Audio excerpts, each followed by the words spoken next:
Hi అండి, అందరికీ నమస్తే. Welcome back to our channel. ఈరోజు వీడియోలో ఎన్నో ఆరోగ్య ప్రయోజనాలు ఉన్న ఉసిరికాయతో అప్పటికప్పుడు ఇన్స్టెంట్గా చేసుకుని ఒక టేస్టీ పచ్చడి రెసిపీ చూపించబోతున్నాను. ఒకసారి మీరు ఈ పచ్చడి రుచి చూసారంటే కూరలన్నీ పక్కన పెట్టి అన్నం మొత్తం ఈ పచ్చడితోనే తింటారు. టేస్ట్ అంతా బాగుంటుంది. ఇంకా ఆలస్యం చేయకుండా ఈ పచ్చడి ఎలా తయారు చేసుకోవాలో చూసేద్దాం.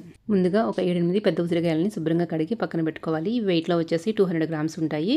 ఇప్పుడు ఈ ఉసిరికాయలని ఇలా చాకుతో సన్నని ముక్కలుగా కట్ చేసుకోవాలి.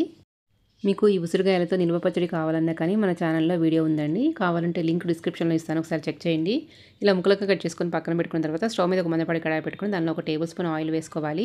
ఆయిల్ కొంచెం వేడిన తర్వాత మనం కట్ చేసుకున్న ఉసిరికాయ ముక్కల్ని వేసుకోవాలి. ఇవి త్వరగా కుక్ అవ్వడం కోసం ఒక 1/2 టీ స్పూన్ సాల్ట్ వేసుకొని ఒకసారి మిక్స్ చేసుకొని మూత పెట్టుకొని ముక్కలు కొంచెం సాఫ్ట్గా అయ్యేంత వరకు కుక్ చేసుకోవాలి. ఉసిరికాయ ముక్కలు మరీ ఎక్కువ కుక్ అవ్వాల్సిన అవసరం లేదండి.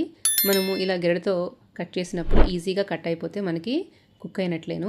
ఇప్పుడు వీటిని వేరొక ప్లేట్లోకి ట్రాన్స్ఫర్ చేసుకొని చల్లారనివ్వాలి.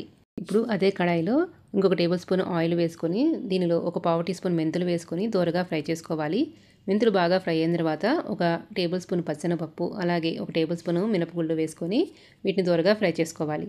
ఈ టైంలోనే మీరు ఒక 2 టేబుల్ స్పూన్ల పల్లీలు కూడా వేసుకోండి. నా దగ్గర ఆల్రెడీ ఫ్రై చేసుకున్న పల్లీలు ఉన్నాయి కాబట్టి నేను చివరిలో యాడ్ చేసుకుంటున్నాను. ఈ పప్పులు ఫ్రై అయిన తర్వాత ఇప్పుడు స్పైసీనెస్ కోసం ఒక 12-15 మిరపకాయలని ఇలా చిన్న చిన్న ముక్కలుగా కట్ చేసుకుని వేసుకోవాలి. మిరపకాయలు క్రిస్పీగా అయ్యేంత వరకు ఫ్రై చేసుకోవాలి. మీరు తినే స్పైసీనెస్ని బట్టి మిర్చి యాడ్ చేసుకోండి.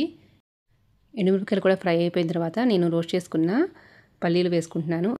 అలాగే ఒక టీ స్పూన్ నువ్వులు కూడా వేసుకుంటున్నాను. ఇవి ఒక 1 నిమిషం ఫ్రై చేసుకున్న తర్వాత స్టవ్ ఆఫ్ చేసుకొని వీటిని చల్లారనివ్వాలి. మీరు ఈ పచ్చడి చేసుకుని ఫ్రిడ్జ్లో పెట్టుకుంటే 1 మంత్ వరకైనా నిల్వ ఉంటుందండి. ఇవి పూర్తిగా చల్లారిన తర్వాత ఒక మిక్సర్ జార్లోకి ట్రాన్స్ఫర్ చేసుకోవాలి. ఇప్పుడు దీనిలోని రుచికి సరిపడినంత సాల్ట్ వేసుకొని ముందు కోర్సుగా గ్రైండ్ చేసుకోవాలి. ఇలా కోర్సుగా గ్రైండ్ చేసుకున్న తర్వాత మనము ఫ్రై చేసి పెట్టుకున్న ఉసిరికాయ ముక్కలను కూడా యాడ్ చేసుకోవాలి. ఇప్పుడు దీనిలోనే ఒక 5-6 వెల్లుల్లి రెబ్బలు కూడా వేసుకొని ఒక అరచెక్క నిమ్మరసం పిండుకోవాలి. ఇలా నిమ్మరసం వేసుకోవటం వల్ల పచ్చడిలో వగరు కానీ చేదు కానీ అసలు రాదండి. టేస్ట్ చాలా బాగుంటుంది. పచ్చడిలో అసలు వాటర్ అనేది వేయకుండా ఇలా గ్రైండ్ చేసుకోవాలి. పచ్చడి మరీ ముద్దగా కాకుండా ఇలాగే ఉంటుందండి. ఇప్పుడు ఈ పచ్చడికి తాలింపు పెట్టుకుందాం. స్టవ్ మీద అదే కడాయి పెట్టుకొని దానిలో ఒక 2 టేబుల్ స్పూన్ ఆయిల్ వేసుకొని ఒక 1/2 టీ స్పూన్ పచ్చెనపప్పు, ఒక 4 దంచిన వెల్లుల్లి రెబ్బలు, 2 మిరపకాయలు వేసుకొని ఫ్రై చేసుకోవాలి.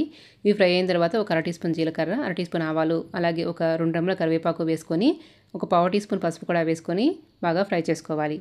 ఇప్పుడు తాలింపు అంతా ఫ్రై అయిన తర్వాత మనం గ్రైండ్ చేసి పెట్టుకున్న ఉసిరికాయ పచ్చడిని వేసుకోవాలి.